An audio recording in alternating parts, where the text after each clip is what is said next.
So ayan guys, for today's videos, gusto mo bang malaman kung may kita ang iyong mga video? So, sundan mo lang itong video na ito. Punta na tayo ng Facebook. Search bar, Creator Studio.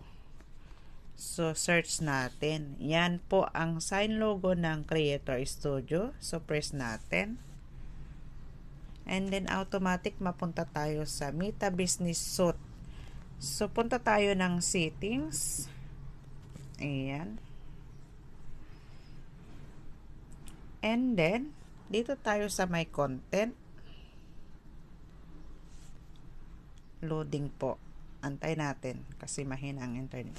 Diyan po malalaman kung may kita ang iyong mga video. Mayroon po siyang sign dollars. So, ibig sabihin ng CC, ayan, so low lang, mababa lang ang kita ng iyong video dahil sa pronunciation or sa caption.